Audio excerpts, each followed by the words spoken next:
Hello friends, welcome back to my channel. मैं हूं आपकी फ्रेंड वर्षा। आज की हम इस वीडियो में बात करेंगे इंडिफरेंस कर्व की और जानेंगे इंडिफरेंस कर्व क्या होता है।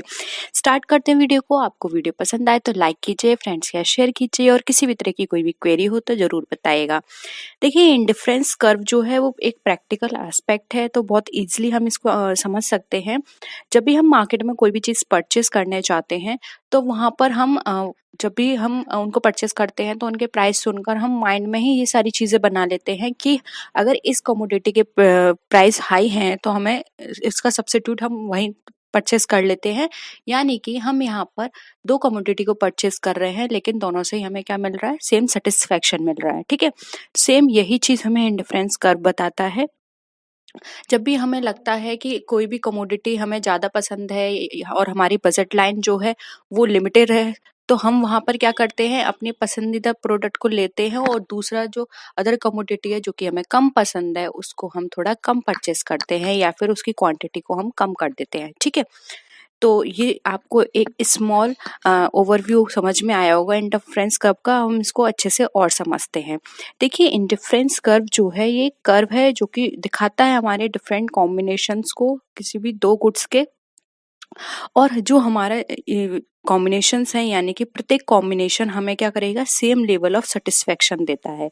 यानी कि कोई भी गुड्स हम परचेज करें उसके डिफरेंट कॉम्बिनेशंस होंगे और वो सारे कॉम्बिनेशंस, हम किसी एक कॉम्बिनेशन की बात करें तो सबसे हमें एक सेम सेटिस्फेक्शन लेवल मिलेगा। ऐसा नहीं है कि हमें वहाँ का सेटिस्फेक्शन लेवल हमारा कम या ज़्यादा होगा, सेम सेटिस्फेक्शन लेवल होगा।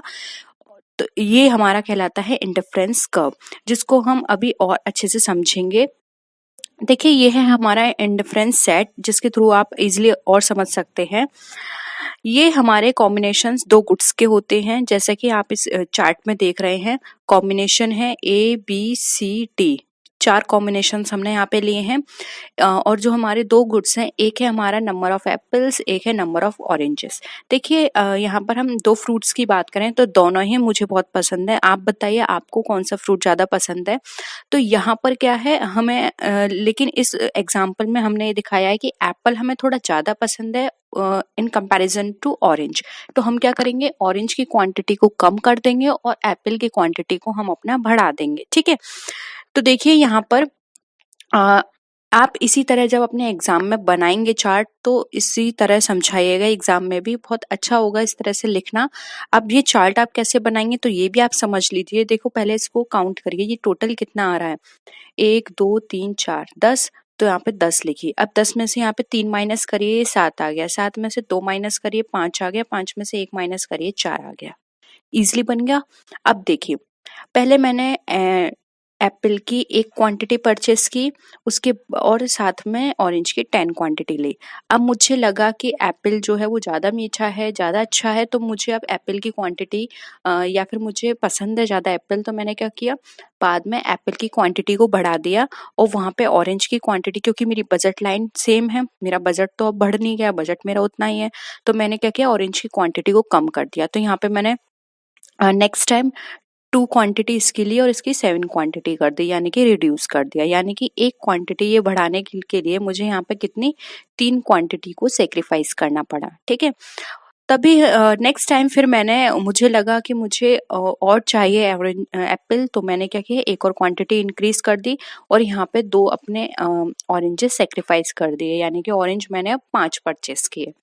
नेक्स्ट कॉम्बिनेशन में मैंने क्या किया, 4 क्वांटिटी इसके लिए और 4 क्वांटिटी ही इसके लिए, तो यहाँ पर मुझे एक सेक्रीफाइस करना पड़ा। ठीक है, तो इस तरह से क्या हुआ, लेवल सेटिस्फेक्शन का लेवल जो है दोनों में सेम था, लेकिन क्या है, यहाँ पे एप्पल की क्वांटिटी मेरी क्या है, बढ़ती चली गई और यहाँ पे इसकी क्वांटिटी मेरी डिक्रीज होती चली गई।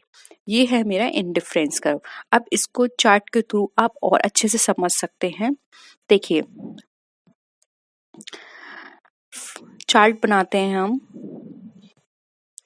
ये है मेरा एप्पल और ये है मेरा यहाँ पे बनाना। ठीक है, अब देखिए 1 2 3 4 5। अब देखिए, आपने यहाँ पर देखा होगा, मैंने यहाँ पे पहले कितना बनाना की कितनी बनाना या फिर ऑरेंज था मेरा। ठीक है, ऑरेंज। यहाँ पे मेरी 10 क्वांटिटी थी ऑरेंज की, बनाना की, सॉरी ऑरेंज की। इसकी मैंने 10 क्वांटिटी ली और इसकी मेरी कितनी क्वांटिटी थी, 1। तो मेरा इंडिफरेंस कर्व कैसा बनना, इस तरह से मेरी इंडिफरेंस कर्व बनेगा। फिर मैंने क्या किया, इसकी 2 क्वांटिटी ली और इसकी क्वांटिटी मेरी अब कितनी हो गई, 7। तो देखिए ये मेरा यहाँ पर 7 है और इसकी हो गई क्वांटिटी 2। ठीक है, अगेन फिर क्या हुआ, अब 5 क्वांटिटी मेरी इसकी रह गई ऑरेंज की और इसकी क्वांटिटी मैंने बढ़ा दी, ये हो गई मेरी 3। ठीक है, नेक्स्ट टाइम क्या हुआ, इसकी क्वांटिटी और कम कर दी, ऑरेंज की, एप्पल की क्वांटिटी और बढ़ा दी। ठीक है, फिर नेक्स्ट इसकी और बनाना की या ऑरेंज जो भी मेरा सेकंड यूनिट है उसकी मैंने क्वांटिटी और कम कर दी, लेकिन एप्पल की मैंने क्वांटिटी बढ़ा दी। तो मेरा इंडिफरेंस कर्व किस तरह से बना, इस तरह से। ठीक है, ये है मेरा इंडिफरेंस कर्व। ठीक है, ये मेरा इस तरह से बना। तो ये इंडिफरेंस कर्व है, ये बताता है मुझे कि जैसे ही मैंने एक क्वांटिटी या फिर एक कमोडिटी को मैंने ज्यादा परचेस करना चाहा तो मुझे दूसरा सेक्रीफाइस करना पड़ा। यहाँ पर पहले मुझे इसकी इतनी क्वांटिटीज ले रही थी मैं और इसकी कम क्वांटिटीज ले रही थी एप्पल की। अब मैंने बनाना की क्वांटिटी को सेक्रीफाइस किया, तभी मैंने एप्पल की क्वांटिटी ली, क्योंकि यहाँ पर जो मेरी बजट लाइन है वो क्या है, मेरी लिमिटेड है। बजट मेरा उतना ही है, मुझे इसी में एडजस्ट करना पड़ेगा, फिर चाहे मैं एक्स कमोडिटी को सेक्रीफाइस करूं या वाई कमोडिटी को सेक्रीफाइस करूं। लेकिन ये जितने भी कॉम्बिनेशंस बनेंगे, जैसे कि देखिए हम इनका नाम रख देते हैं A B C D E. ये मेरे कितने कॉम्बिनेशन बने, 5 कॉम्बिनेशन बने। इन 5 कॉम्बिनेशन में, सब कॉम्बिनेशंस में मुझे सेम लेवल ऑफ सेटिस्फेक्शन मिलेगा। ऐसा नहीं है कि मुझे ए पे ज्यादा सेटिस्फेक्शन मिल रहा है, बी पे ज्यादा मिल रहा है या सी पे ज्यादा मिल रहा है, सब पे सेटिस्फेक्शन मेरा सेम होगा।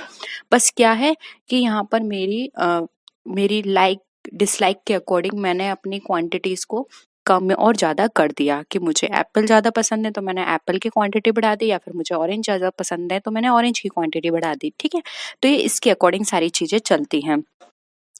तो ये तो आपका हो गया इंडिफरेंस कर्व। आई थिंक आपको यहाँ पे इंडिफरेंस कर्व का कॉन्सेप्ट समझ में आया होगा। इंडिफरेंस कर्व हमारे 2 कमोडिटीज के कॉम्बिनेशंस को बताता है कि हम इसके जितने भी कॉम्बिनेशंस बनेंगे सबसे सेम लेवल ऑफ सेटिस्फेक्शन मिलेगा, लेकिन यहाँ पर क्या है, हम अपने पसंद के अकॉर्डिंग उनको कम या ज्यादा कर सकते हैं। ठीक है, अब देखिए इनकी प्रॉपर्टीज देख लेते हैं। प्रॉपर्टीज से आपको इंडिफरेंस कर्व और अच्छे से समझ में आ जाएगा। देखिए इंडिफरेंस कर्व की जो सबसे इम्पोर्टेंट और सबसे इजी प्रॉपर्टी है, आपने अभी चार्ट मैंने आपको बनाया था उससे भी आप समझ गए होंगे, indifference curve are negatively slope. देखिए मैंने आपको यहाँ पे चार्ट बना के दिखाया, तो इंडिफरेंस कर्व आपका ऐसा चल रहा था। ठीक है, तो ये क्या है, नेगेटिवली स्लोप है। अब ये नेगेटिवली स्लोप क्यों है, देखिए आपने बहुत सारे चीजें पढ़ी हैं, जैसे कि आपने डिमांड कर्व पढ़ा है, आपने डिमांड कर्व में क्या है, क्यों क्वांटिटी प्राइस ये सारी चीजें आपने उसमें देखी थी, डिमांड एंड सप्लाई। तो ये क्यों होता है यहाँ पे इंडिफरेंस कर्व नेगेटिवली स्लोप, क्योंकि यहाँ पर कमोडिटीज जो भी हमने बात करी थी एप्पल की और ऑरेंज की, ठीक है, वो क्या थी, इनवर्स रिलेशन था। यानी कि जब आप एक कमोडिटी को बढ़ाते हैं तो दूसरी कमोडिटी पे क्या है, नेगेटिव इफेक्ट पड़ेगा और वो क्या है, उसकी क्वांटिटी कम हो जाएगी। इसीलिए यहाँ पर इसका जो कर्व है वो हमारा नेगेटिवली स्लोप होता है, पॉजिटिव स्लोप नहीं है, क्योंकि इन ये जो 2 कमोडिटी हमें दे रखी हैं इसमें क्या है, नेगेटिव रिलेशन है। ठीक है, या फिर इनवर्स रिलेशन है, इसलिए हम ये बोलते हैं कि यहाँ पर हमारा जो स्लोप बनता है वो नेगेटिवली स्लोप होता है, क्योंकि यहाँ पर हम 2 कमोडिटी को कंपेयर कर रहे हैं। ठीक है, ये सिंपल है, ये वाली आपको प्रॉपर्टी समझ में आ गई। अब देखिए सेकंड प्रॉपर्टी पे जाते हैं। सेकंड प्रॉपर्टी ये हमें बता रही है कि इंडिफरेंस कर्व जो है वो हमारा convex to the point of origin है। अब ये convex to the point of origin का मतलब यहाँ पर क्या है, तो देखिए यहाँ पर कॉन्वेक्स का मतलब, यहाँ पे देखो एक और चीज लाई करेगी जिसको बोलते हैं MRS।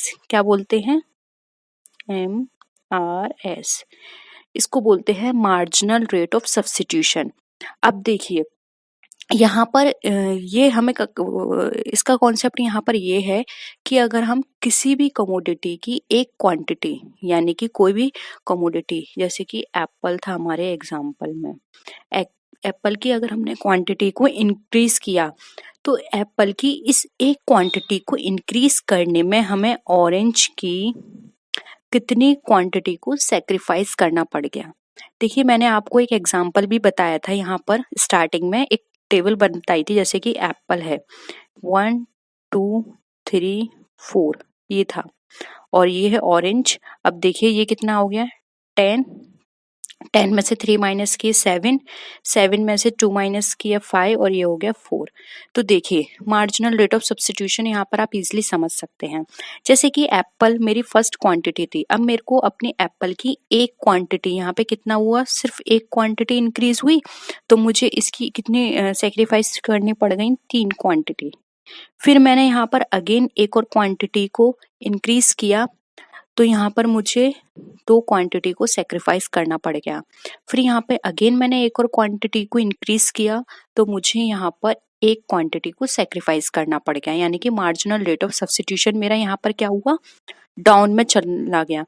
Marginal rate of substitution हमेशा डाउनवर्ड होता है, डिक्रीज में होता है, क्योंकि यहाँ पे हमारा सेक्रीफाइसिंग रेशियो क्या है डिक्रीज हो रहा है। देखिए पहले मैंने 3 क्वांटिटी को सेक्रीफाइस किया, उसके बाद 2 को सेक्रीफाइस किया, उसके बाद 1 को सेक्रीफाइस किया। ये भी आप प्रैक्टिकली समझ सकते हैं कि ये 3 2 1 यानी कि ये डिक्रीजिंग में क्यों हो रहा है। देखिए आप कोई भी प्रोडक्ट मार्केट में परचेस करते हैं, तो जब भी आप कोई भी प्रोडक्ट परचेस करते हैं तो पहले आपका एक्साइटमेंट लेवल बहुत ज़्यादा होता है उस प्रोडक्ट को लेके, लेकिन जब आप उसको कंज्यूम कर लेते हैं तब आपको क्या लगता है, ठीक है अगर इतने में मिलता है तो ठीक है, नहीं तो कोई बात नहीं है, या फिर अब मैं इतना प्रोडक्ट इतना अमाउंट नहीं दूंगा, क्योंकि आप उसको पहले भी यूज कर चुके हैं। और जब आप फर्स्ट टाइम किसी प्रोडक्ट को यूज करते हैं तो आप उसके लिए कोई भी सेक्रीफाइस करने को तैयार हो जाते हैं, आप उसकी जो भी मार्केट में प्राइस होती है वो देने को तैयार हो जाते हैं। लेकिन जैसे ही आप उस प्रोडक्ट को एक बार यूज कर लेते हैं फिर आपके माइंड में उसकी उतनी वैल्यू नहीं होती है। सेम वही चीज यहाँ पर है। अब उसने एक इंक्रीज करी क्वांटिटी, यानी कि अब उसने उसके पास 2 एप्पल, तो उसके पास अब उसका जो सेटिस्फेक्शन लेवल है वो थोड़ा शांत हो गया, ठीक है, वो थोड़ा सेटिस्फाई हो गया उस एप्पल से। तो उसने क्या कहा, अब मैं 3 यूनिट पहले मैंने सेक्रीफाइस करी थी, अब मैं 3 यूनिट सेक्रीफाइस नहीं कर सकता, अगर मैं 2 यूनिट सेक्रीफाइस कर सकता हूँ, अगर इतने में राजी हो तो ठीक है। तो फिर ठीक है, उसने एक और यूनिट अब कंज्यूम कर ली, यानी कि अब उसके बाद 3 एप्पल हो गए। अब वो और थोड़ा सेटिस्फाई हो गया, यानी कि सेटिस्फेक्शन लेवल उसका क्या हो गया, वो और ज्यादा हो गया, कम हो गया सॉरी। तो अब क्या हो गया, अब उसने कहा ठीक है अब मैं सिर्फ 1 यूनिट सेक्रीफाइस करूंगा, अगर इतने में वो राजी है तो मैं तैयार हूँ 1 यूनिट अपनी सेक्रीफाइस करने के लिए। तो इसीलिए ये यहाँ पर है 3 2 1, क्योंकि क्या है धीरे धीरे जैसे हमारा सेटिस्फेक्शन लेवल कम होता जाता है तो हमारे अंदर उस चीज की वैल्यू खत्म होती जाती है। सेम यही चीज यहाँ पे फॉलो अप कर रही है, ठीक है। तो जैसे जैसे हमें कोई भी प्रोडक्ट रिसीव होती है उसकी वैल्यू हमारे माइंड में कम होती चली जाती है, हम उसके लिए अब कम से कम चीज सेक्रीफाइस करने को तैयार होते हैं। शुरू में हम उसके लिए अपनी अमाउंट जो है या अपना जो बजट है या अदर यूनिट की जो सेक्रीफाइसिंग है वो हम ज्यादा करते हैं, फिर उसके बाद कम, उससे कम, फिर उससे कम, ये हमारा रेशियो चलता है। इसलिए ये कहा जाता है कि मार्जिनल रेट ऑफ सब्स्टिट्यूशन यहाँ क्या होता है डिक्रीजिंग होता है या फिर डिक्रीजिंग लेवल पे होता है। इसलिए ये कहा जाता है कि ये कॉन्वेक्स इंडिफरेंस कर्व जो है वो convex to the point of origin होता है, ठीक है। प्रैक्टिकल चीजें हैं, आप इजीली अपनी रियल लाइफ में भी ये सारी चीजें देखते हैं, तो ये बहुत इजी है आपके लिए समझना। आई होप ये पॉइंट आपको क्लियर है, ठीक है। अब देखिए नेक्स्ट पॉइंट पर आते हैं। नेक्स्ट प्रॉपर्टी आपको बता रही है कि each indifference curve represents a different level of satisfaction. अब देखिए यहाँ पर जो हमारा डिफरेंट लेवल ऑफ सेटिस्फेक्शन है वो क्यों है, देखिए यहाँ पर एक और चीज आप याद करके चलिए, जो भी हमारा देखिए एक तो है डिफरेंट लेवल ऑफ सेटिस्फेक्शन, एक है high indifference curve high level of satisfaction, वो हम नेक्स्ट पॉइंट में पढ़ेंगे, लेकिन दोनों एक दूसरे से इंटरलिंक हैं। देखिए यहाँ पर एक और कॉन्सेप्ट हमारा आता है इंडिफरेंस मैप। अब ये इंडिफरेंस मैप क्या होता है, तो देखिए इंडिफरेंस मैप होता है फैमिली ऑफ इंडिफरेंस कर्व, यानी कि कितने आपके पास इंडिफरेंस कर्व की फैमिली है। देखिए चार्ट के थ्रू आप ऐसे समझ सकते हैं। हीरा IC1, ये है IC2, ये है IC3, ठीक है। तो ये क्या है 1, 2 एंड 3, आपके पास कितनी फैमिली है, यहाँ पे 3 फैमिली हैं। तो इंडिफरेंस कर्व की फैमिली को ही इंडिफरेंस मैप बोला जाता है। ये हमारा चार्ट है इंडिफरेंस मैप का, और यहाँ पर देखिए ये बता रहे हैं each indifference curve represent a different level of satisfaction. अब देखिए यहाँ पर ये एक कर्व है, इसका सेटिस्फेक्शन अलग होगा, ये हमारा यहाँ पे डिफरेंट लेवल ऑफ सेटिस्फेक्शन होगा, और यहाँ पर डिफरेंट लेवल ऑफ सेटिस्फेक्शन होगा। क्यों?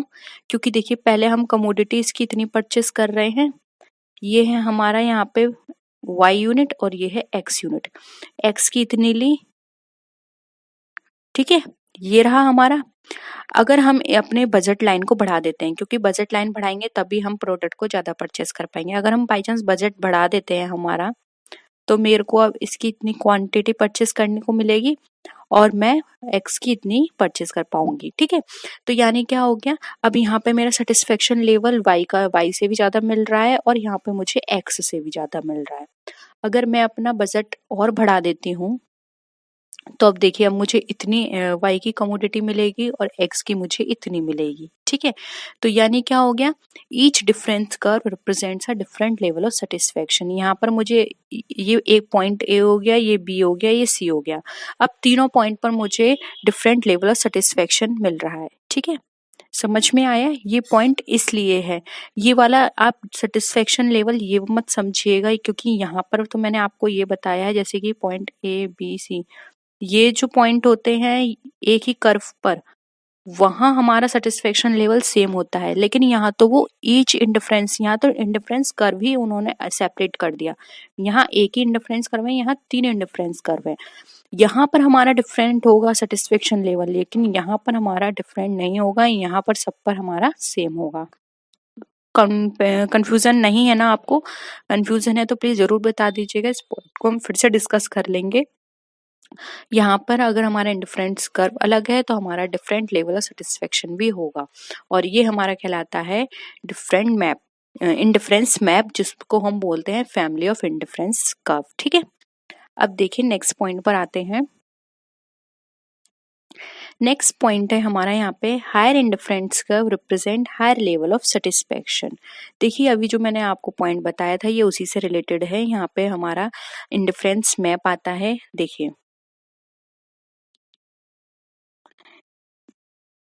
1, 2, 3, indifference curve 1, indifference curve 2 and indifference curve 3। यहाँ पर क्या है, इंडिफरेंस कर्व हायर, जितना हाई होगा उतना हमारा सेटिस्फेक्शन लेवल क्या है, ज्यादा होगा, ठीक है। ये हाई है, यहाँ ज्यादा है, यहाँ कम है। यहाँ पर मुझे Y की क्वांटिटी भी कम मिल रही है और यहाँ पे X की क्वांटिटी भी कम मिल रही है। यहाँ Y की क्वांटिटी ज्यादा मिल रही है और X की क्वांटिटी ज्यादा मिल रही है। यहाँ और ज्यादा मिल रही है और यहाँ X की और ज्यादा मिल रही है। यानी कि जितना हाई होगा ये, देखिए ये जितना हाई होगा यानी कि जितना ऊपर की तरफ जाएगा उतना ही मेरा जो सेटिस्फेक्शन लेवल है वो भी हाई होगा। High indifference curve represents high level of satisfaction, ठीक है। ये भी क्लियर होगा, क्योंकि यहाँ पर हमारा डिपेंड करता है कि हमने कौन सा कॉम्बिनेशन हमने चूज किया है। जिस तरह का हम कॉम्बिनेशन चूज करेंगे उस तरह का हमारा इंडिफरेंस कर्व हमें हाई सेटिस्फेक्शन देगा, ठीक है। सिंपल है, इजिली आपको ये भी प्रॉपर्टी समझ में आ गई। अब देखिए next property, indifference curve touches neither x-axis nor y-axis because it is assumed that a consumer buys a combination of two goods। अब देखिए यहाँ पर ये बताया गया है कि जो हमारा इंडिफरेंस कर्व है वो हमारा ना तो एक्स एक्सिस पर टच करता है ना वाई एक्सिस पर टच करता है, क्योंकि ये हम अज्यूमशन लेके चलते हैं कि हमारे जो कॉम्बिनेशंस हैं वो हम कंज्यूमर दो कमोडिटी या दो गुड्स के कॉम्बिनेशंस को परचेस कर रहा है। देखिए इंडिफरेंस कर्व इंटरसेक्ट इसलिए नहीं करता क्योंकि हमारा जो इंडिफरेंस कर्व होता है वो हमें डिफरेंट सेटिस्फेक्शन दे रहा है। ठीक है, देखिए, और ये इसलिए भी टच नहीं करता, एक कारण इसका फ्रेंड्स ये भी होता है कि ऐसा कभी नहीं हो सकता कि हम कभी भी कोई भी क्वांटिटी को, यानी कि हमारा जो कंजम्पशन लेवल है जीरो हो, ऐसा कभी नहीं हो सकता। हमारा बजट कितना भी कम क्यों ना हो, ऐसा कभी नहीं होगा कि हम कभी भी कुछ भी परचेस ना करें। भले ही हम उस क्वांटिटी को बहुत कम कर देंगे लेकिन हम परचेस करेंगे। ठीक है, ऐसा बिल्कुल नहीं हो सकता कि हम कभी भी कोई भी चीज़ कंजम्पशन ना करें। कंजम्पशन हमारा होगा चाहे हमारा बजट कितना भी कम क्यों ना हो। इसलिए ये हमारा जो इंडिफरेंस कर्व है कभी एक दूसरे से इंटरसेक्ट नहीं करता। अब देखिए, ये यहाँ पर कभी ये एक दूसरे से टच नहीं कर रहा। कभी आपने इंडिफरेंस कर्व ऐसे देखा है, ये ऐसे जा रहा है और फिर दूसरी लाइन इसको ऐसे कट कर गई, ऐसा कभी नहीं होता। यहाँ पर every indifference curve different satisfaction level रखता है, इसीलिए यहाँ पर जो हमारा इन एक्स एक्सिस है और वाई एक्सिस पे कभी भी हमारा इंडिफरेंस कर्व टच नहीं करता है। ठीक है, तो ये थी प्रॉपर्टीज। होप यहाँ पे इंडिफरेंस कर्व आपको इजीली समझ में आया होगा। पूरा कौन सा इंडिफरेंस कर्व क्या होता है, इसकी प्रॉपर्टीज आपको समझ में आई होंगी। और अगर अभी भी कोई भी डाउट है इंडिफरेंस कर्व को लेकर तो प्लीज़ ज़रूर बताइएगा। इस टॉपिक को हम और अच्छे से डिस्कस करने की कोशिश करेंगे, बट मुझे नहीं लगता कि आपको अब कोई प्रॉब्लम हुई होगी, क्योंकि मैंने आपको एक एक प्रॉपर्टी चार्ट के थ्रू समझाई है और वहाँ पे बनाकर दिखाया है। पहले से मैं यहाँ पे इमेज इंसर्ट भी कर सकती थी, लेकिन मुझे लगता है कि ड्रॉ करने से ज़्यादा हमें अच्छे से समझ में आता है, इसलिए मैंने आपको तभी ड्रॉ करके भी बता दिया। लेकिन फिर भी कोई डाउट है तो ज़रूर बताइएगा। वीडियो कैसी लगी लाइक कीजिए, फ्रेंड्स के साथ शेयर कीजिए, और किसी भी तरह की कोई भी क्वेरी हो तो प्लीज़ ज़रूर बताइएगा। नेक्स्ट वीडियो में फिर मिलते हैं और भी अच्छी वीडियोज़ के साथ। तब तक के लिए टेक केयर, बाय बाय।